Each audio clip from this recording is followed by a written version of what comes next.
لله رب العالمين الذي جعل رمضان شهر الصيام وشهر المغفرة وشهر المبارك وجعل فيه ليلة القدر خير من ألف شهر. والصلاة والسلام على رسول الله وعلى آله وصحبه ومن والاه ومن تبعه. وقال الله تعالى في القرآن الكريم: بسم الله الرحمن الرحيم. يا أيها الذين آمنوا إن تتقوا الله ينصركم ويثبت أقدامكم. صدق الله العظيم وبارك رسوله الكريم. Bapak Ibu hadirin wal hadirat rahimakumullah. Malam ini kita berbicara sedikit tentang jihad di jalan Allah Subhanahu wa taala. Berdasarkan ayat Allah Subhanahu wa taala yang telah kita bacakan tadi, kita Rasulullah, jika kamu menolong agama Allah Subhanahu wa taala dan sungguh pasti Allah menolong kamu. Dan sini kita berani hamba Allah Subhanahu wa taala yang tetap imannya kepada Allah Subhanahu wa taala dan berkewajiban menolong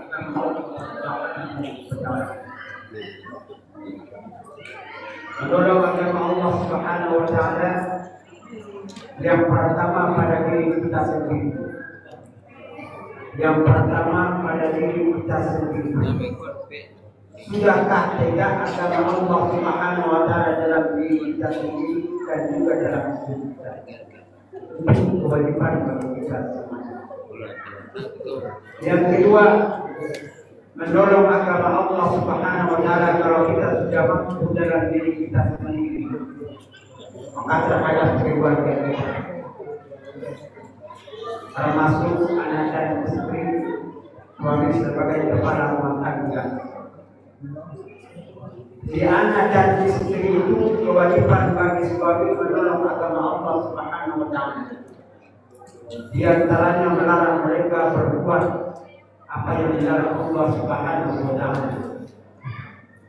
Yang paling sulit sekarang ditegakkan dalam agama Allah Subhanahu wa taala terhadap anak dan istri, melarang mereka itu jangan berbuat dusta.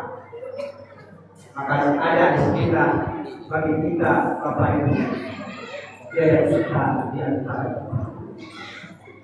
Tiada dusta di antara kita. Begitulah kepada Allah Subhanahu wa taala. Kalau masih ada dusta di antara kita kepada Allah Subhanahu wa taala, bagaimana agama itu akan berjalan? Dan kemudian setelah kita mampu menegakkan agama Allah Subhanahu wa taala terhadap keluarga kita, terhadap saudara-saudara kita, terhadap tetangga kita, artinya mengingatkan kepada tetangga kita hal-hal yang buruk ketika kita melihat, kita ingatkan mereka itu. Inilah salah satu ibadah. Banyak di antara rumah tangga kita umat Islam saling tidak berteguran, sering membedakan antara si A dengan si B. Kalau ini masih terjadi dalam konsep kehidupan kita, berarti kita tidak menolong agama Allah Subhanahu wa taala dalam kompleks budaya kita. Yang harus kita jaga Bapak Ibu. Dan kemudian dalam kompleks yang sangat besar, budaya yang sangat besar, di antaranya para pemimpin Islam, di antaranya para pemimpin harus mampu menjaga agama Allah Subhanahu wa taala. Saya kasih contoh. Beliau ini dikenal dengan Islam di Madinahnya adalah Madinah. Contoh saya. Di era tahun 92 saya pernah jalan-jalan ke Madinah. Hari Jumat itu tak ada orang yang berjualan kecuali setelah selesai pelaksanaan sholat Jumat. Ya. Hari Jumat itu orang semua stop pagi sampai sebelum selesai orang sholat Jumat. Setelah selesai sholat Jumat, orang baru bersemangat. Mereka mengamalkan Al-Quran kali tersebut. Sekarang lagi berbahagia. Sumatera Utara dikenal dengan Islam makanya adalah tanah Melayu. Sehingga banyak orang berpikiran mengenai itu pengetahuan agama. Kenapa? Karena di sana adalah salah satu daerah yang berpengaruh. Termasuk orang-orang yang ditakuti dalam Belanda di tanah Melayu itu. Sehingga tidak pernah boleh dikatakan dalam Melayu dijajah oleh Belanda. Inilah kalau kita meninggalkan agama Allah Subhanahu wa Ta'ala. Dan jadi permasalahan kita takut meninggalkan agama Allah, takut berhadapan dengan hukum manusia. Itu yang menjadi masalah bagi kita. Belum lagi kita maju, kita sudah pinjam. Inilah yang harus kita koreksi dalam diri kita dalam Ramadan ini. Ya Allah berikan aku kekuatan dalam menegakkan agama kami. Inilah perlunya kita untuk beribadah Ramadan ini. Hasil daripada tahun kita itu bagaimana yang kita bawa. Bukan sekedar kita tegak lurus dan bersih. Bapak Ibu, hadirin wal hadirat rahimakumullah. Setelah kita mampu mendekatkan agama Allah Subhanahu wa Ta'ala dalam diri kita, maka masuk kita kepada yang kedua, dengan harta kita sendiri. Harta yang Allah berikan dalam hidup kita ini sendiri. Sudah pernahkah dia menolong agama Allah Subhanahu wa Ta'ala? Saya buat sebuah contoh. Kadang kendaraan yang kita miliki ketika orang pinjam kendaraan kita kepada kita sakit.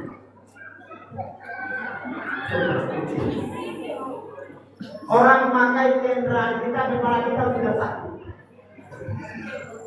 Apakah yang namanya sudah berikan agama Allah Subhanahu wa Ta'ala?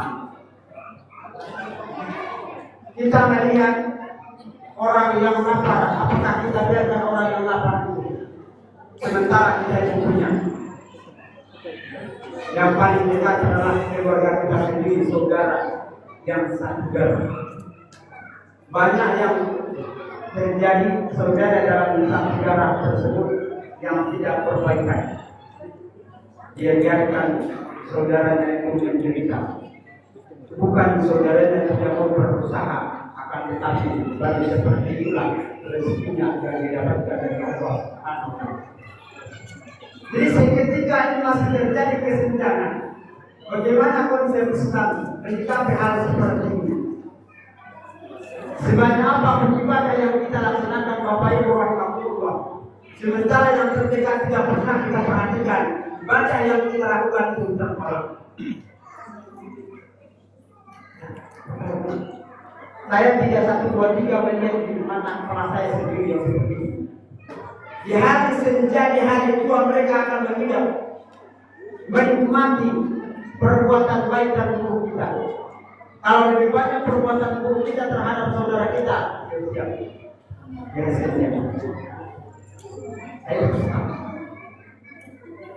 Satu dua tiga yang saya perhatikan seperti ini. Padahal, apalagi gunanya harta kita Bapak Ibu yang sebanyak tak bisa kita nikmati. Bernapas pun kita sudah susah, makan pun kita sudah susah, berjalan pun kita sudah susah. Mendingan kita yang biasa-biasa saja. Hari ini Allah berikan, besok Allah berikan kita tenang dan santai, menikmati pada Allah Subhanahu wa Ta'ala. kita masih bisa rukuk, kita masih bisa sujud, kita masih bisa tegak, kita masih bisa berjalan dengan pelan-pelan. Inilah yang harus kita pikirkan dalam konsep kehidupan yang beragama Islam ini. Jadi mampu, jadi kita harta yang Allah berikan kepada kita untuk berjalan di jalan Allah Subhanahu wa Ta'ala. Kemudian harta yang Allah berikan itu merupakan titipan dari Allah Subhanahu wa Ta'ala. Jangan kita lupa. Jangan pernah lagi kita jangan bawa itu harta benda dalam tubuh. Jangan pernah. Jadi itu akan membutuhkan. Rata-rata harta itu memberikan sebuah fitnah yang sangat besar. Tak 1, 2, 3 saya perhatikan setelah orang tua meninggal dunia dengan harta yang banyak yang pada yang dapat kita. Maka amankan Rasulullah bagaimana Rasulullah SAW meninggalkan dunia ini hanya seorang budak dengan harta kambing atau bebas satu bebas. Apa yang kita tinggalkan kepada saudara kita, kepada generasi kita, anak cucu kita, Rasulullah Rasul. Artinya apa? Ilmu pengetahuan. Orang yang berilmu pengetahuan tidak akan pernah sakit di dunia, tidak akan pernah terlunta-lunta hidup di dunia.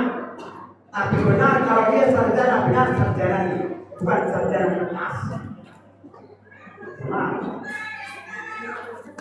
Benar sarjana ini. Betul-betul dia itu kemudian sebab kuliah itu menimba ilmu pengetahuan. Insya Allah dia akan pernah dia itu menghadapi kehidupan dunia. Potong dengan kalau. Tapi kalau dia sarjana tetap, inilah yang bertampur di zaman sekarang. Ya, bagi anak-anakku semuanya, apalagi yang sedang duduk di bangku kuliah, perhatikan itu. Orang yang benar menuntut ilmu pengetahuan itu tidak akan pernah bisa dikatakan apa mahmud. Ilmu yang kita raih itu dia akan mencari tempat di mana dia akan dikembangkan. Ilmu akan menuntut bagaimana saya harus dikembangkan. Itu yang dikatakan orang dia tidak pernah mencari kerja, tapi pekerjaan itu yang datang kepada dirinya. Dia tidak pernah mencari kerja, tapi pekerjaan itu yang akan datang kepada dirinya. Kenapa? Dia mendapatkan apa? Mampu. Makanya kita harus keras dengan pendidikan Bapak Ibu. Tegakkan pendidikan itu dengan seluruh. Insya Allah terang kehidupan mereka ke depan akan selamat dan tidak akan mudah digoyang pikiran orang seperti ini. Akan lebih kuat dan kokoh istiqomahnya. Karena itu realisasi daripada yang akan surga. Berislam bin kepada makhluk. Tidak bisa digoyang, Pak. Sekalipun darah dan nyawa tangan saja akan terdepan. Inilah orang-orang yang mendapatkan istiqomah di sisi Allah Subhanahu wa Ta'ala. Di mana kita dapatkan diawali ketika kita menjawab kalimat azan dan iqamah. Diawali ketika kita menjawab azan dan iqamah. Pada qamatis shalah. Saya tanya, apa jawabannya Bapak Ibu? Ibu-ibu, apa jawabannya? Kita diskusi dulu sebentar. Ada yang tahu? Siapa? Aqamahallahu wa adama ma damat as-samawati wal ardh. Allah memberikan pendirian yang tetap sebagaimana Allah mendirikan dan menegakkan bumi ini dan baliknya. Begitu pokoknya. Itu makanya kalau sudah komentar itu seharusnya sudah berdiri di depan semua. Di depan ya. Sudah berdiri semua di safnya itu masing-masing. Makanya sholat itu bagaikan seperti jihad fisabilillah. Makanya sholat itu adalah bagian daripada kita bisa kita. Yang kita lawan apa? Setan kita masing-masing. Ini yang kita lawan.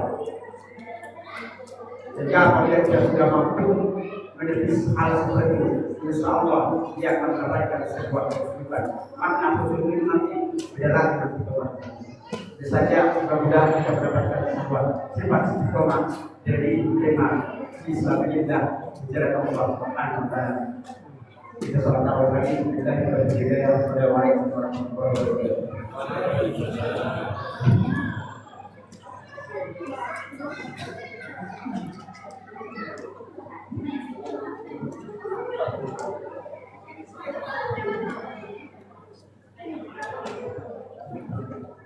Terima kasih sudah mendengarkan yang menyampaikan kepada wanita. Semoga apa yang disampaikan tadi bermanfaat bagi kita semua.